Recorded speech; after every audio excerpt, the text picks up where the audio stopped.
రాహుల్ గాంధీ గారు అడుగు పెట్టబోతా ఉన్నారు. ఎస్ మేడా సాంబశివరావు గారు, జగన్మోహన్ రెడ్డి గారు ఆంధ్రప్రదేశ్ రాష్ట్రానికి ఉన్నటువంటి అప్పులపైన ఆసక్తికరంగా వ్యాఖ్యానించారు. అప్పులు చేస్తే తప్పేంటి అనేటటువంటి అంశంతో పాటు గత ప్రభుత్వం చేసినటువంటి అప్పుల కంటే మేము ఎక్కువ చేస్తున్నందుకు మేము చేస్తున్నటువంటి కార్యక్రమాలే నిదర్శనం అనేటటువంటి అంశాన్ని ఆయన వ్యాఖ్యలలో స్పష్టం చేశారు. అప్పులు చేసి సంక్షేమ పథకాలకు ఉపయోగించమంటని చెప్పి అది ఎలాంటి ఎకనామికల్ స్ట్రాటజీ అంటారు? అప్పు అనేది 2014లో ఇండియా అప్పు 49 లక్షల కోట్లు ఉంది. బీజేపీ వచ్చిన తర్వాత 1,50,00,000 కోట్లు అయిన అప్పు అనేది సర్వసాధారణం, అభివృద్ధి కూడా సర్వసాధారణం. మనం ఎన్ని లక్షల అప్పు తెచ్చాం, ఎంత ఇన్ఫ్రాస్ట్రక్చర్ పెడతాం అనేది ప్రధాన అంశం. ఇప్పుడు మేము 10,000 కోట్ల రూపాయలు 20,000 కోట్ల రూపాయలు ఓడర్ ఎవరికి పెడుతున్నాం. ఒక 17,000 కోట్ల రూపాయలు విద్యారంగం నాడు నేడు పెట్టాం. ఆరోగ్య శాఖకి ఒక 20,000 కోట్లు పెట్టాం. అప్పు లేకుండా ఈ ఎన్నాళ్ళు ఈ పూర్ పీపుల్ ఎట్టానే ఉంటారు. ఒక 12,000 కోట్ల రూపాయలు ల్యాండ్స్ కొని 31 లక్షల మందికి ఇల్లు ఇచ్చాం. మీకు స్టేట్ గవర్నమెంట్ 12 లక్షల కోట్లు కొన్నాయి, 12,000 కోట్లు పెట్టి కొన్నాం, పొలాలు కొన్నాం, గవర్నమెంట్ ల్యాండ్స్ కాకుండా. మరి ఎట్లా? ఇప్పుడు 70 సంవత్సరాలు అయింది, ఎకనామికల్ గ్రోత్ ఎట్లా ఉంటుంది? అప్పు తీరుస్తాం. సాంబశివరావు గారు, 78% unplanned amount, unplanned budget, unplanned accounts అనేటటువంటివి ఆంధ్రప్రదేశ్ రాష్ట్రంలో చోటు చేసుకున్నాయి. 78% అనేటటువంటిది చాలా పెద్ద అమౌంట్. ఎదుగుతున్నటువంటి డెవలప్మెంట్ అవుతున్నటువంటి రాష్ట్రానికి అది మోయలేని భారం అవుతుంది. ప్రభుత్వం ఎక్కడి నుండి పూడుస్తుంది దాన్ని? మీకు శ్రీశైలం గారు ఒక లెక్క చెప్తాను ప్లీజ్. చంద్రబాబు నాయుడు గారి టైంలో బడ్జెట్ మీద 31% అప్పు తీసుకొచ్చాడు. మేము 26% అప్పు తీసుకొచ్చాము. కాగు లెక్కలు ఉన్నాయి. మీరు 78%, 66%, లేదు తెలుగుదేశం. నేను కాగు లెక్కల ఆధారంగానే చెప్తున్నాను. కావాలంటే మీకు డాక్యుమెంట్స్ నేను షేర్ చేయగలను. చెప్పండి, మీరు ఏం చెప్పండి. 78% అన్ప్లాన్డ్ ఏంది? ఇన్ఫ్రాస్ట్రక్చర్ అన్ప్లాన్డ్ ఏంది? బడ్జెట్ లో పెట్టే ఖర్చు పెడతామండి. అన్ప్లాన్డ్ ఏంది? కాగు లెక్క చెప్పింది. అన్ప్లాన్డ్ ఏముంది? అది వాట్ ఈస్ అన్ప్లాన్డ్? క్యాబినెట్ తీర్మానం ఉంటుంది, కానీ అన్ప్లాన్డ్ ఏంది? ఇన్ఫ్రాస్ట్రక్చర్ పెట్టడం అన్ప్లాన్డా? సోషల్ ఎకానమీ చేయటం అన్ప్లాన్డా? ప్లాన్ అంటే ఏంది? నాకు అన్ని ఫ్రీబీస్ మీద ఖర్చు పెట్టడం అనేటటువంటిది అన్ప్లాన్డ్. అది ప్రభుత్వ లెక్కలలో ఎక్కడ పొందుపరచుకోలేని అంశంగా భావించాలి దాన్ని. అసలు అట్టగా సార్, ఇప్పుడు మనమే క్యాష్ ఇవ్వట్లేదు ఎవరికి ఓపెన్ బటన్ నొక్కుతున్నారు కదండి, మీరు క్యాష్ ఇవ్వట్లేదు అంటున్నారు. అన్ని బటన్లే కదా నొక్కేది. అందరూ బటన్ నొక్కుతుంటే వాళ్ళ అమౌంట్కి వెళ్ళిపోతుంది. కాదండి, కాదు, మీరు అన్నటువంటి పోర్టుకు ఇన్ని వేల కోట్లు ఖర్చు పెడతామంటని అంటున్నారు. గత 3 ప్రభుత్వాల నుండి దాని మీద బడ్జెట్లు రూపొందించారు. అన్ని వేల బడ్జెట్లు మళ్ళీ మీరు రిపీట్ చేస్తున్నారు. కానీ కొత్త అమౌంట్, కొత్త ఓటాన్ అకౌంట్ ఎక్కడ తీసుకొస్తున్నారు మీరు? ఓటాన్ అకౌంట్ ఏంటండి? బడ్జెటే ఓటాన్ అకౌంట్. మళ్ళీ అది ఒక సపరేటా? 20,000 కోట్లు కోట్లు పెడుతున్నాం. బడ్జెట్ పెట్టుకుని ఎట్టు పెడతాం? బడ్జెట్ పెట్టుకుని పేమెంట్ ఎట్టు రిలీజ్ చేస్తాం? బడ్జెట్లో పెట్టుకుని టెండర్ ఎట్టిస్తాం? ఏం సార్ శ్రీశైలం గారు, ఏదో పచ్చ మీడియా మాట్లాడినట్టు టెండర్ ఎట్టిస్తాం? ఓపెన్ టెండర్ ఎట్టిస్తాం? నేషనల్ లెవెల్లో టెండర్ ఉంటాయి వీటికి. బడ్జెట్ ఎట్టు రిలీజ్ చేస్తారు? బడ్జెట్లో పెట్టుకుని బడ్జెట్ రిలీజ్ చేసి సార్, క్యాబినెట్ రిలీజ్ చేయదు అంటే మీకు కొన్ని విషయాలు చెప్తున్నా. ఊరినే ఏదన్నా 2 కోట్లు 3 కోట్లు పని చేసి తర్వాత టెండర్లో పెట్టడం కాదు. ఇప్పుడు బందర్ ఉంది, 5,000 కోట్ల రూపాయలు బడ్జెట్లో పెట్టుకుని ఎట్లా రిలీజ్ చేస్తాం? మీరు ఎట్లా వాళ్ళు మీడియా వాళ్ళు మన విశ్లేషకులు చెబుతున్నారు బడ్జెట్లో 78% అనకౌంట్ అంటే. అనకౌంట్ ఏంది? అనకౌంట్ ఏముంటుంది? అది ఏం మాట్లాడుతున్నారు నాకు అర్థం కాల. అనకౌంట్ ఉంటుంది, బడ్జెట్లో పెట్టి చేస్తారు ఏం చేసినా. అదే తప్పు విషయం. ఇప్పుడు వాళ్ళు 30% కట్టాలా? ఏది మెడికల్ కాలేజీ హాస్టల్కి 550 కోట్లు ఒక్కోటి. 7,000 కోట్ల రూపాయలు మనం రిలీజ్ చేసాం.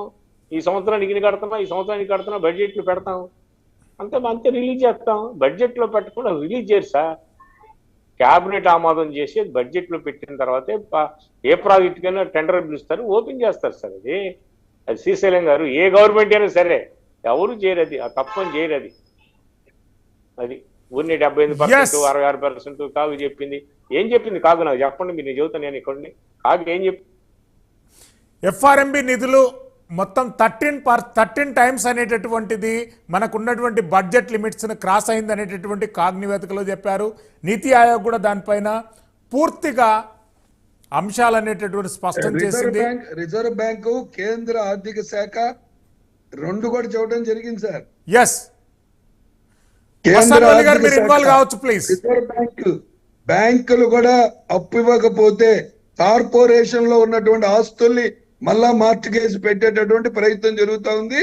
ఇది అప్పు తీసుకురావాలా, ఏ మోతాదులో అప్పు తీర్చే మోతాదులో ఉంటే అప్పు తీసుకురావాలా, అప్పు తీర్చేటటువంటి శక్తిలో ఉంటే అప్పు తీసుకురావాలా.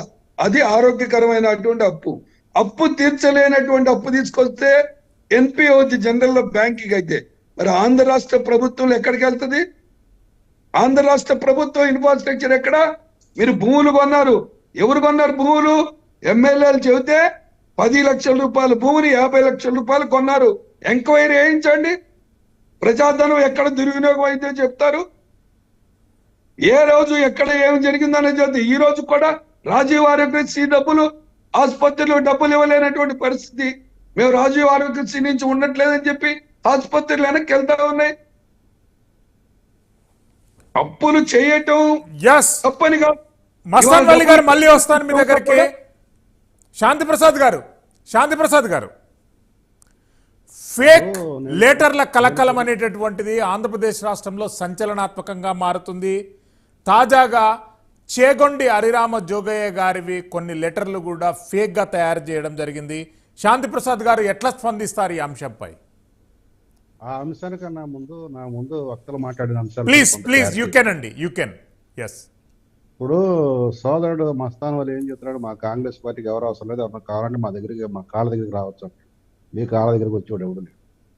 దయచేసి రాసి పెట్టుకోండి. ఎందుకంటే నిండుకొండ పాడికొండలంటే రాష్ట్రాన్ని మీ నాయకురాలు చీల్చిన విధానం, మాయావతి ముఖ్యమంత్రి హోదాలో 2 సార్లు రిజల్యూషన్ ఇచ్చింది యూపీ అసెంబ్లీలో, మా రాష్ట్రాన్ని చీల్చండి నాయన, మా రాష్ట్రాన్ని 2-3గా విభజించండి అని. ఒక్కసారి కూడా దానికి దృష్టి పెట్టాలి. రాష్ట్ర అసెంబ్లీతో తీర్మానం చేయించింది ఆమె. ఇక్కడ మన ఆంధ్ర రాష్ట్రంలో, ఉమ్మడి రాష్ట్రంలో అసెంబ్లీ ఈ యొక్క విభజనకు వ్యతిరేకంగా తీర్మానం చేసింది. అయినా ఏ రకంగా చీల్చారు, ఏ రకంగా ఆంధ్ర గుండెల్లో గాయాలు రేపారు, మానిపోని గాయాలు. అది కదా మీ పతనానికి కారణం. సరే, దక్షిణ భారతంలో మళ్ళీ అడుగులు పెడుతున్నాం ఉన్నారు. ఎక్కడ బీజేపీ వ్యూహాత్మక తప్పిదాల వల్ల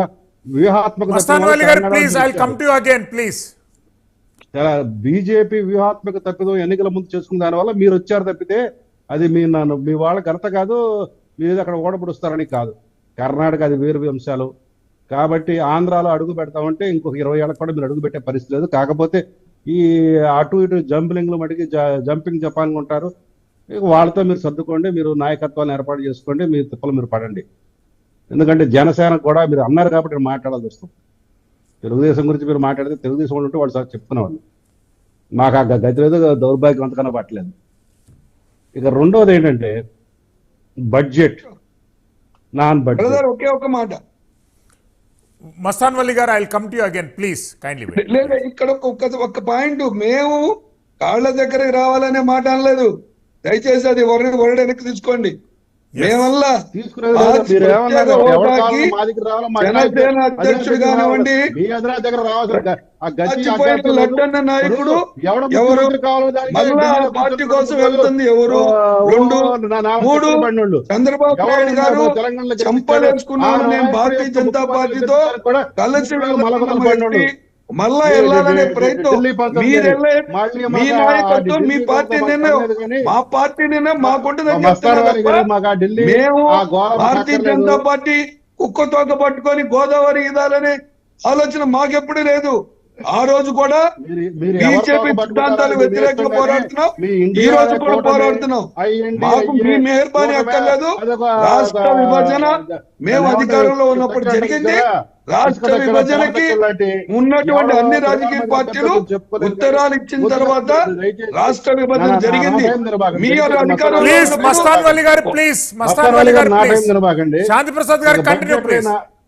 బడ్జెటరీ నాన్ బడ్జెటరీ ఎస్ ఈ ప్రభుత్వంలో, మన రాష్ట్ర ప్రభుత్వంలో నాన్ బడ్జెటరీ ఎక్స్పెండిచర్ ఎక్కువ ఉంది, బడ్జెటరీ ఎక్స్పెండిచర్ అనేది కనపడలేదు. బడ్జెటరీ ఎక్స్పెండిచర్ యాక్చువల్స్ ఒక రకంగా ఉన్నాయి, వాళ్ళు ఎలకేషన్స్ ఒక రకంగా ఉన్నాయి, యాక్చువల్స్కి వచ్చేటప్పుడు పడిపోతున్నాయి. అవన్నీ కూడా వేరే వాటికి బదలాయించబడుతున్నాయి. దానికి పలు ఉదాహరణలు ఉన్నాయి. నాన్ ప్లానింగ్ ఎక్స్పెండిచర్ విపరీతంగా జరుగుతుంది, ప్లానింగ్ ఎక్స్పెండిచర్ జరగట్లేదు. ప్లానింగ్ ఎక్స్పెండిచర్ అంటే ఏదైనా సరే దాని ఏమంటారు అంటే లాంగ్ టర్మ్, షార్ట్ టర్మ్ ఉంటాయి, క్యాపిటల్ ఇన్వెస్ట్మెంట్లు ఇవన్నీ. అవేవి ఇక్కడ మన రాష్ట్రం వీళ్ళు చెప్తున్నది ఒకే ఒక ఇన్వెస్ట్మెంట్ ఏంటంటే సచివాలయాలు కట్టాం కదా ఎస్ గ్రామ గ్రామాన సచివాలయాలు కట్టకపోతే అంతకుముందు గ్రామ స్వరాజ్యం లేదా, గ్రామ పంచాయతీలు లేవా, పంచాయతీ ఆఫీసులు లేవా? మీరు ఏమైనా కొత్తగా వచ్చి కట్టారా? ఆ రోజు ఉద్యోగస్తులను పనిచేయదు ఈ 75 సంవత్సరాల పాటు. కాబట్టి ఈ కాకమ్మ కబుర్లొద్దు. రైతు భరోసా కేంద్రాలు ఉన్న 14,000 గ్రామాల్లో ఉన్నాయి అంటారు, అన్ని కూడా అద్దెకి సంబంధించినవి. సొంతానికి ఉన్నాయి 1/3 కూడా లేవు. అద్దెలు చెల్లించలేక వాళ్ళు కూడా నానా గోల పడుతున్నారు. కాబట్టి ప్లాన్డ్ ఎక్స్పెండిచర్ లేదు, క్యాపిటల్ ఎక్స్పెండిచర్ అస్సలు లేదు. ఇన్ఫ్రాస్ట్రక్చర్ అనేది సంకనాగిపోయింది ఈ ఆంధ్ర రాష్ట్రంలో. అసలు దానికి ప్రసక్తే లేదు, ఊసు లేదు.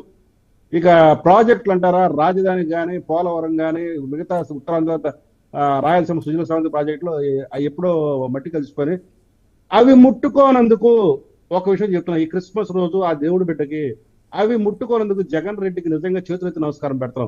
ముట్టుకొని నాశనం చేసే కన్నా మేము వచ్చిన తర్వాత మేము వాటిని ఎట్లా పూర్తి చేస్తాము, మీరు ముట్టుకోనందుకు, వాటిని నాశనం చేయనందుకు మీకు ధన్యవాదాలు. ఇక మిగతా విషయాలు మీరు అడిగింది జోగయ్య గారికి ఫేక్ లేఖలు.